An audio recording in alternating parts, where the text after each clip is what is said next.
bounce back from it, and what do you tell your players? Well, the game in Columbus kind of led into this. We actually talked about that between the second and third period in Columbus. The way we were playing is an indication of a team that's going to, let things get out of hand at some point. We were lucky in that game to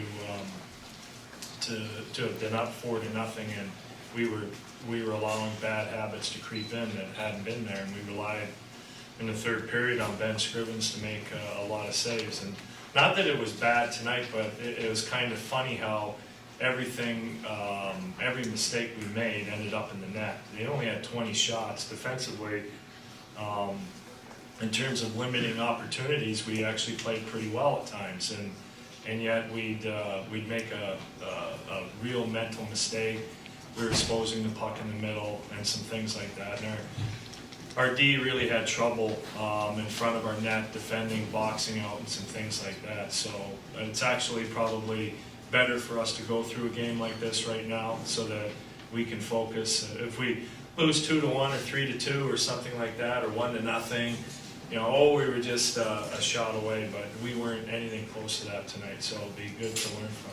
Joffrey was saying that he doesn't know what it is about these guys. They just seem to do a good job of shutting the forwards down. Is there anything you see systematically that they're doing right to sort of frustrate the guys up front? No, I mean, we need to dig in and keep the game simple, and the Bruins aren't going to give you much, so you can't give them opportunities, counterattack opportunities, and that's what we got frustrated with. We went out for the start of the second period. The first period wasn't bad, 5-on-5. We had the puck most of the time.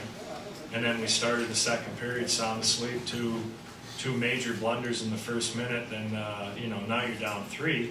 Bruins have you right where they want you, and instead of just sticking with what was working in the first and digging in around their net, we tried looking for home runs and D getting caught jumping into play and 2-on-1s and turnovers, and it's over. Phil's obviously had a great start to his year. I think in the last 3 games, I haven't seen that blazing speed from him. Have you observed the same thing? No, not necessarily. He had moments where he was skating tonight, and like the way he took off on the breakaway in the third, but he's not going to be every single night getting 6 scoring chances. The other team obviously paying attention tonight. They want Chara on the ice and Phil trying to keep him away, but you can't. You've got to find a way, to play against a guy like that. We have 4 more games with him. 2 are going to be in there, and I can't possibly keep Phil away. So you just got to stick with it. Last year, the second half of the season, we started to find some success, but we had a simple game. Now we're kind of reading the papers, and we're this fancy-dancy, team, and that wasn't. You can't play the Bruins like that. It becomes a blue-collar game, and we didn't have that tonight. You almost feel for Ben tonight? Yeah, well, Ben wasn't as sharp as he could be. So, yeah, there were times when we're trying to get back in, and we left him exposed, so it wasn't fair for him.